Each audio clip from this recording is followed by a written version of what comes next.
जितेन मुसाहारि बिथाङा बाथौ धोरोम सिबियारि रायजो राजाफोरनियावहाय निमाहा बिबाय। दारदेखेम नार्जारिया खौरांगिरि मेलनि गेजेरजों इउजि ब्रह्मनि हेंथा बाथ्रा बुंनायनि थाखाय क'क्राझार इउपिपिएलनि गाहाय नेहाथारि सुराज कुमार मुसाहारिया खौरांगिरि मेलनि गेजेरजों दावराव देख्रेबनि हेंथायै गोख्रों फिनजाथाय होफिननायखौ बे समावहाय नुनो मोननाय जादों। खुलुमबाय, आं बे समाव मोननैसो सुंद' आपडेट लानानै फैलायबाय। रायजोफोर, बाथौ धोरोम सिबियारि रायजो राजाफोरनियावहाय जितेन मुसाहारि बिथाङा निमाहा बिबाय। जितेन मुसाहारि बिथाङा खौरांगिरिनि सिगाङाव मा बाथ्रा बुंनानै निमाहा बिदों नोंथांमोना बिथांनि सुंद' बिबुंथि होनाय भिडिअ क्लिप्सखौ नायनानै लाग्रोदो। गोनां रायजो राजा आइ आफा नोंथांमोननिसिम आंनि एगेन्स्टआव एसे भिडिअ भाइरेल जाबाय थादों। दाखालै सानथाम सानब्रैसोनि आगोलाव सिडली समस्तियाव आङो मोनसे बर' गामियावहाय इलेक्शन केम्पेइन खालामबाय थानाय समाव आं मोनसे भाषण लाखिदोंमोन बहाय। दा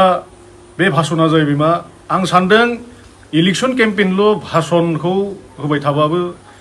जानाय नङा, माखासे एवारनेसबो लाबोनांगोन होननानै आं भाषणखौ होदों। बहाय आङो बुंदों जे बाथौनि सोमोन्दै आं बुंदों, माखासे बाथ्राखौ बुंनानै आं एवारनेससो लाबोदों। नाथाय बेखौनो आंनि बेरेखा मानसिफोरा काट खालामनानै एडिटिं खालामनानै आंखौ भाइरेल खालामनानै होदों। आं बेखौनो खावलायनो लुगैदों बिथांमोनखौ, हायोब्ला बिथांमोना मानो काट खालामनानै मानो एडिटिं खालामनानै बेखौ दामबाय थादों।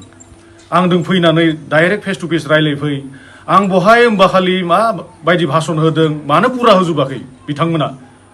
भिडिअखौ। दा बेनिखायनो आं खावलायदों बिथांमोना आंजों फैना फेस टु फेस जाफै, रायलायफै। आंनि उद्देश्यआथ' बिदि नङा, आंनि थांखिया बिदि नङामोन भाषण होनाया। आं जास्ट रायजोफोरखौल' एवारनेस होनो थाखाय आं बेखिनिखौ बुंदों जे आं सानदों पलिटिकेलि माने बक्तृताल' बा भाषणल' लाखिनानै मा जानो, एसे ससियेलि एवारनेसबो होना गालांनि आरो इडुकेसनेल बिथिङाव फंनैसो बुंना गालांनि होननानै आङो बाथौखौ बुंबाय। आं बुंदों जे जोंना बाथौ दुलाराय बर' फरायसा आफादनि समाव आङो लं मार्चआव थानाय समाव आं न'खर न'खर हाबनानै नुबोदों जे सोरनिबा बिदिनो नंमारगौ, बाथौआ एसे बेराफोरा बायनाय नुबोदों, खाला लगायग्रा आलारि बाथिया एसे गोग्लैना थानाय बेफोरखौ नुबोनायसो आं बेखौ बुंदों।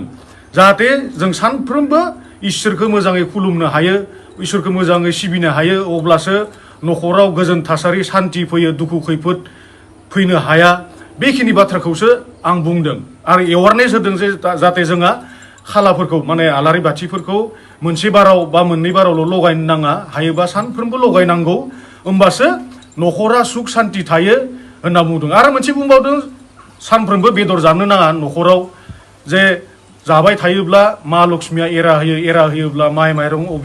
माने अभाब जायो, थोस्लाबा जायो, बेफोर खोथाखौसो बुंदों। आरो माखासे आं बुंदोंमोन इडुकेसननि बेलायाव बेखौनो बुंदों जे जोंहा 25-30 लाख बर'फोर बे बुहुमाव थांनानै दङ। नाथाय गुबुन हारिफोरा जेरैबायदिहाय अख्रां सायाव बिरगासिनो दङ, जोंना बे 25-30 लाख बर'फोरनि मादाव डक्टर गैसोआ, आइएस गैसोआ, आइपिएस गैसोआ, इन्जिनियार गैसोआ, आसि खर' साननो हानाय होनना बुंदों। जाहाथे जोंनि फरायसाफोरा एसे मोजां फरायनानै जाहाथे भबिष्यतआव डक्टर, इन्जिनियार, आइएस, आइपिएस जानो हायो, बेखिनि खोथाखौ बुंदों। नाथाय बिथांमोना एडिट खालामनानै बेफोरखौ गासैखौबो खोमाजोबनानै आंखौ भाइरेल खालामनानै होदों बिथांमोना। आं बिथांमोनखौ खावलायो, दा बिथांमोना भिडिअखौ फुल होआलाबासिनो पलिटिकेल बेनिफिटनि थाखाय एडिटिं खालामनानै काट खालामनानै बिथांमोना भिडिअखौ हगारनानै होदों। जुदि बिथांमोना साहस दोङोबा आंजों रायलायफै। आंनि नाम्बारा 8822077206। खनसेबाव बुंबावदो मानगोनां रायजो राजा नोंथांमोन, 8822077206। आंखौ थोंजोङै रायजो राजा आइ आफा बिथांमोना फन खालामनो हायो। आं जेबो गोरोन्थि मावाखै, आं जेबो भुल मावाखै, आं एवारनेससो होदों। मानोना आंनि पुर्बपुरुष आबै आबौ, आंनि आफानि बिमा बिफा आरो जोंबो दासिमबो जोङो बाथौआनो, आरो बे बाथौखौनो जोङो थैजासिम सिबिलांगोन, फुजिलांगोन। जों बाथौनि जोबोद गरा, जों गुबुन धोरोमखौ मुगैयाखै। आं बुंदों जे उन्दै गथ'फोरा बिसोरो आध्यात्मिक गियान थानांगोन। आध्यात्मिक गियान गैयैनि थाखाय उन्दै गथ'फोरा गावनि बिफाखौ बिफा, बिमाखौ बिमा, बिबथिखौ बिबथि होननो रोङि जालांदों। बेफोरखौसो एसे आङो एवारनेस टाइपआव बुंदोंमोन। नाथाय आंखौ एडिटिं खालामनानै बिथांमोना बेबायदि भाइरेल खालामनानै होदों। रायजो राजा नोंथांमोन आइ आफा नोंथांमोन बे भाषण होनायनि गेजेराव दाख्लैबावै माबाफोर आं गोरोन्थि खालामफ्लांदोंबा बा बुंफ्लांदोंबा रायजो राजा नोंथांमोना आंखौ निमाहा हो आं खर' गंग्लायै आं नोंथांमोननियाव निमाहा बिदो लोगोसे आंनि बे स्पष्टीकरण जितु बेखिनिखौनो आङो होनानै फोजोबबाय गोजोन्थों। रायजोफोर नोंथांमोना खोनाखाबाय नङा होमबा जितेन मुसाहारि बिथाङा बाथौ सिबियारि रायजो राजाफोरनियावहाय गावनि गोरोन्थिखौ सिमान जानानै बिथाङा निमाहा बिबाय। रायजोफोर दाना फैदो गुबुन मोनसे आपडेटआव दावराइ दैखेम नार्जारिया खौरांगिरि मेलनि गेजेरजों इउजि ब्रह्मनि हेंथायै बाथ्रा बुंनायनि थाखाय क'क्राझार इउपिपिएलनि गाहाय नेहाथारि सुराज कुमार मुसाहारिया खौरांगिरि मेलनि गेजेरजों मैयानि सानाव दावराइ दैखेमनि हेंथायै मा बिबुंथि होआमोन नोंथांमोना बिथांनि सुंद' बिबुंथि होनाय भिडिअ क्लिप्सखौ जोबजासिम नायनानै लाग्रो बेनि उनावसो नोंथांमोना गाव गावनि गोसोनि साननायखौ कमेन्टनि गेजेरजों फोरमायलायब्लानो जाबाय। उरखाव ब्रह्मखौ आं कन्डेम खालामो आरो बे अरुणाचल स्किम माबा स्किमफ्रा बे बिनि बिफानि उरखावग्रानि सम्पति नङा बियो आरो बे बाथ्राखौ दा बुंथों बे आइ हेट इउ आइ कन्डेम उरखावग्रा ब्रह्म माइ नोंमाने जगायनो लिडारा माने बर' जातियाव थानो समाया आरो नोंबानि थानायनि थाखाय दिनै बर' जातिनि गेजेराव दिनै गुलाय गुलाय फैदों बिसोरखौ जादों गावजों गाव नांलाय खमलाय जानाय बुलाय सोलाय जानाय बे जागासिनो दं नोंनो एकदम उरखावग्रा ब्रह्म आं नोंखौ मुगैयो नोंनि मोखां मुजुलानो लुबैयो उरखावग्रा ब्रह्म। मेडियायाव मोनसे बाथ्रा जों नुनो मोनदों जे दावराव देख्रेब नार्जारी बिथाङा जोंनि इउपिपिएलनि फाउन्डार प्रेसिडेन्ट जे इउजि ब्रह्म सारनि सायाव माखासे गाज्रि बाथ्रा बुंनायखौ जोङो खोनानो मोनदों बा मेडियायाव नुनो मोनदों। दा बे हिसाबैनो जोङो बेनि सायावनो फंनैसो बुंनो होननानै नोंथांमोनखौ दिनै लिंहरनाय जादों। जे दिनै दावराव देख्रेब नार्जारी बिथाङा मोनसे बाथ्रा बुंदों जे इउजि ब्रह्म सारा जे इलेक्शन केम्पिंनि समायाव जे अरुणोदयनि माखासे आसनिफोर सरकारि आसनिखौ नोङो एगेन्स्ट पार्टिनि मानसिफोरनो होनाय जानाय नङा बेखौ लानानै बिथाङा माखासे बिबुंसारनि गेजेरजों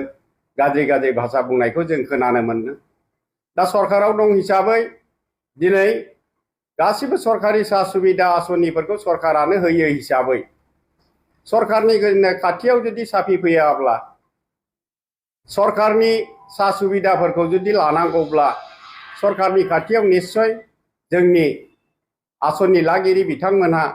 निश्चय साफिनांगोन बा फैनांगोन बियो रोखा। नाथाय मोनसे बाथ्राया बेखौनो लानानै बिथाङा दिनै इउजि सारखौ बे बाथ्रानि थाखायनो मोखाङाव मुजुद लानो गोसो जायो बा खाथियाव मोनो बा मुजुद लानो नायनि जे बाथ्रा बुंदों। दा बे जाहैबाय दिनै दावराव देख्रेब नार्जारिया दिनै सिडली उफ्रानि बिसायख'थियाव जे केम्पिंआव ओंखारनानै फिल्डआव दिनै रायजो राजाफोरनि जे इउपिपिएलनि सायाव समर्थन होनाय आरो दिनै बिपिएफखौ नागारनानै दले बले इउपिपिएल राजनितिक दोलोआव हाबनायखौ नुनानै दिनै बिथाङा मोनसे फ्रास्ट्रेसन गोसो बायनाय बे बाथ्राखौ बेखौ जोङो नुनो मोनदों। दा बे हिसाबै मोनसे बाथ्राया रोखा दिनै दावराव देख्रेब नार्जारी बिथाङाबो सासे एबसुनिनो सेनियर सासे दैदेनगिरि बुंनो थाङोबा इउजि ब्रह्म सारनि बिथाङा देरसिन बैसोआवबो सेनियर बिथाङा। दा बे हिसाबै सासे सेनियर एबसुनि दैदेनगिरि बिथाङा दिनै नोङो गावनिनो सासे जुनियर इउजि ब्रह्म सारनि सायाव बेबायदि अन्याय भाबै बाथ्रा बुंनायखौ जोङो गोख्रों रावजों सोंखारियो। आरो बाथ्राया जाहैबाय दिनै इउजि ब्रह्म सारा दिनै नोङो खुनु दिनै नेताफोरनि सायाव गाज्रि भाषाजों फंसेबो बियो बुंजाबाबो गावनि एगेन्स्टै बुंब्लाबो दिनै बिथाङा रावनि सायाव गाज्रि भाषाजों बुंनाय बा सोंखारिनाय दिनै बिथाङा गैया। बे हिसाबै बिथाङा बयखौबो दिनै जोङो बै 17 बोसोर सासन खालायनायनि थाखायनो 25 बोसोर दिनै बर' जातिया दिनै बेक जानानै थांबाय। दा बेखौ जोङो दिनै दाफामफिननांगौ फोसाबफिननांगौ नि मोनसे दिनै सम फैबाय जायनि फलाव जों आइ आफा रायजो राजाफोरखौ खावलायनो लुबैदों जे दिनै नंखाय बेबायदि दावराव देख्रेब नार्जारिया जे बाथ्राफोरखौ बुंदों बेनि दारै नोंथांमोना रावबो मिसलिड जानो नाङा। दावराव देख्रेबा जाहैबाय सासे आनसाक्सेसफुल दैदेनगिरि बिथाङा जाहैबाय जों बुंनो थाङोबा सब समाय समाजाव मोनसे बिशृंखला सृष्टि खालायनो नाजाग्रा मानसि। बिथाङा सब समय दिनैहाय जोङो जाथियाव गावस्रा गावस्रि लाबोनो नाजाग्रा बियो मानसि बुंदों दिनैहाय नोङो दिनै इउजि ब्रह्मखौ जाथियाव गावस्रा होग्रा गावस्रानाय लाबोग्रा नेता होननानै बुंदों नाथाय जों बुंनो थाङोबा दिनै दावराव देख्रेबनि नेतृत्वआवनो थांनाय एबसु आरो पिटिसिनि जे गावस्रालायनायनि आरम्भ बै परिबेसखौ जोङो दिनै बुंनो हायो जोंबो मिथिगौ दा बेफोरबायदिनो गोबां दिनै जुदि गेसाव गोफोन बुरखांनांगौ जायोबा दावराव देख्रेब नार्जारिनि एगेन्स्टै जों गोबां बाथ्राफोरखौ बुंनो हायो नाथाय जों बेफोर बाथ्राखौ बुंनो गोसो गैया जुदि सम जायोब्ला नांगौ जायोब्ला जुदि बिथाङा जुदि बाथ्राफोरखौ जुदि लागाम हमनानै जुदि बाथ्राफोरखौ बुङाब्ला गासिबो तथ्य सहकारै जोङो दावराव देख्रेब नार्जारिया मोनसे समाव एनडिएफबिनि एगेन्स्टै मा षड्यन्त्र खालायबोआमोन बिएलटिनि एगेन्स्टै मा षड्यन्त्र खालायबोआमोन 1996 आव जेला बिएलटि माबा जायो बेफोर गासिबो तथ्य पार्टिखौ होनानै जोङो माखासे बाथ्राफोरखौ बुंनो हायो दा ओंखायनो जों मोनसे बाथ्राखौ गोख्रोङै सावरायो जों कन्डेम खालायदों जों सेनियर हिसाबै रेसपेक्ट होयो बिथाङा जाहाथे बेबायदि जानला मोनला बाथ्रा बुंनायनिफ्राय गोजानाव थायो आरो नङाब्ला जोङो गासिबो तथ्य पार्टी होनानै बिथांनि एगेन्स्टै माखासे बाथ्राफोरखौ बुफ्रुनानै होनो बाध्य जागोन दिनै इउजि ब्रह्म सार बिथाङा दावराव देख्रेब नार्जारि बिथांमोननिनो सासे जुनियर सासे बेबो एबसुनि दैदेनगिरिमोन बिथांमोननि दैदेननायावनो बेबो उन आवगायबोदोंमोन दिनै इउजि ब्रह्म सारा जुदि बुंनांगौ जायोब्ला गोबां बाथ्राखौ साफ्रोमबो नेतानि एगेन्स्टै सोर नेताया माबायदि बियो बेखौ थन्न थन्न बुंफ्रुनानै बेखेवनानै होनो हानायनि क्षमताया बिथांनावबो दङ नाथाय बिथाङा बे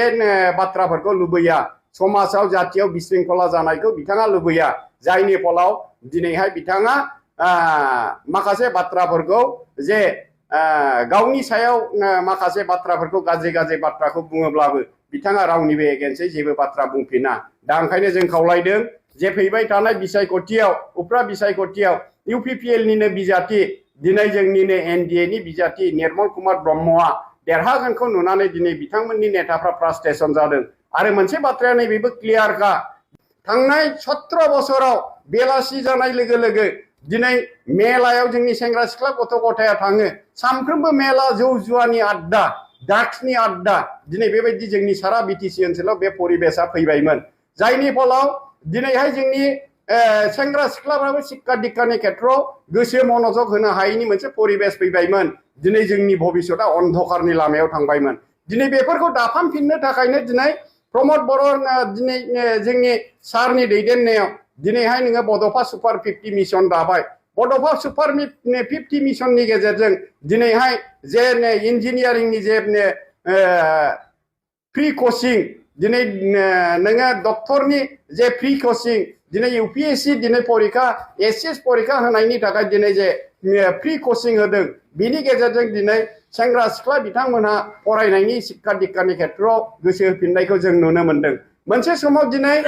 गामि गामि जाय फुटबल गेलेग्रा फोथार गिदिर गिदिर मोजां मोजां क्लाब बै क्लाबफ्राबो दिनै थैलांजोबबायमोन बेफोरखौ दिनैहाय नोङो मोनसे परिबेसखौ लाबोफिननो थाखायनो दिनै क'क्राझाराव आइएसपिएल खुंनायनि गेजेरजों दिनै मोनसे मोजां परिबेस जोङो दिनै लाबोफिननो दिनै हाबाय होननानै जोङो बाथ्राखौ बुंनांगोन मानो होनोबा दिनैहाय मेला जौ जुवा गासैखौबो बन्द खालायनायनि थाखाय दिनै गेलेनो गोसो जानाय मानसिफ्रा दिनै बेलासि सम जायोबा फिल्डआव ओंखारनाय गेलेनाय मोनसे मोजां परिबेसा दिनै फैफिनबाय दिनै थिग बेबायदियैनो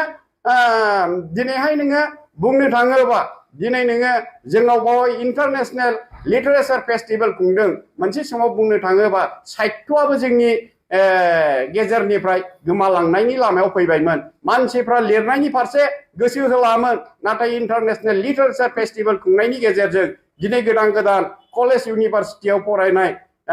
दिनै जोंनि फरायसुला फरायसुलिफ्राबो दिनै मोनसे इनकारेज मोननायनि गेजेरजों दिनै नोङो खन्थाइ रायथाइ सल' सल'मा लिरनायनि फारसे दिनै गोसो होफिनदों दा बेफोर हिसाबैनो दिनै इन्टारनेशनेल ड्रामा फेस्टिभेल दिनै खुंदों बेनि गेजेरजों दिनै जोंनि राव हारिमु कालचारखौ फोथांनानै लाखिनायनि दिनै खामानि मावदों दिनै जोंनि साफ्रोमबो सेंग्रा सिख्लाफोरनो दिनैहाय जोङो थांनानै थानायनि गावबा गाव संस्थापननि लामाखौ खालायनानै लानो हाथों होननानै दिनै बिटिसि सरकारा दिनै 35टा गिदिर फिसा दिनै फ्लेगशिप मिशन खुंदों बे मोनफ्रोमबो फ्लेगशिप आसनिनि गेजेरजों दिनैहाय मा खालायनो नागिरदों मोनफ्रोमबो एंगेलनि मोनफ्रोमबो बिथिंनि मानसिफोरखौ दिनै गावबागाव जिबनाव थांनानै थानो हानायनि संस्थापननि लामाखौ दिनै देखायदों नाथाय थांनाय 17 बोसोराव बिपिएफआ बेफोर खामानिखौ मावाखैमोन थांनाय 17 बोसोराव दिनैहाय नोङो बिपिएफआ जे बिटिसि ओनसोलाव सासन खालामफ्रोमबो नेताफोरखौ दिनै बिथाङा मोजां लामाजों आवगायजानो लुबैयो नाथाय बेबायदि दिनै दावराव देख्रेब नार्जारी सासे इउजि ब्रह्म सारनिबो सेनियर सासे दैदेनगिरिया बेबायदि इउजि ब्रह्म सारनि सायाव अयनाय बाथ्रा बुंनायखौ नायोबा बिथाङा सासे गोसो बायनाय दैदेनगिरि आरो बिथाङा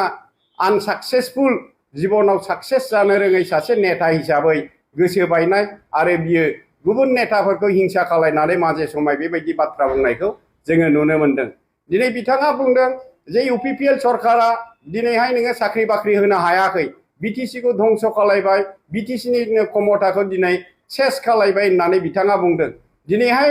जोङो दिनै बाव तथ्य सहकारै होआब्लाबो दिनै जों नोंथांमोनहा बयबो मिथिगौ जे दिनैहाय नोङो इउपिपिएल राजनितिक दोलो बा इउपिपिएल सरकारा दिनैहाय नोङो नियार एबाउट 6000 दिनै मानसिफोरनो दिनै मास्टार रेगुलाराइज खालायनायनिफ्राय लानानै 6000 नियार एबाउट साख्रि दिनै होनाय जाहैबाय आरो बेजोंनो लोगोसे दाथ' नोंथांमोनहा नुगासिनो दङ दिनै गोबां साख्रिनि दिनै सार्कुलार होगासिनो दङ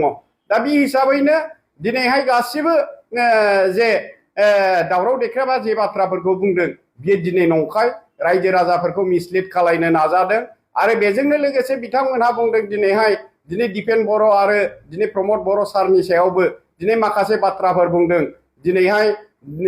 दिपेन बर' प्रमद बर' सारमोनखौ दिनैहाय बिसार खालायनो दिनै खौलोबोद फोनांनायनि जे बाथ्रा बुंदों दिनैहाय जोङो मोनसे बाथ्राखौ बुंनांगोन दिनै नोङो थांनाय 17 बोसोर बिपिएफनि जे सरकार बे समाव बिथांमोनहा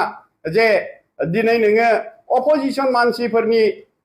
मानसिफोरनो दिनै सरकारि सा सुबिदा होयै बिथांमोनखौ थांनाय 17 बोसोराव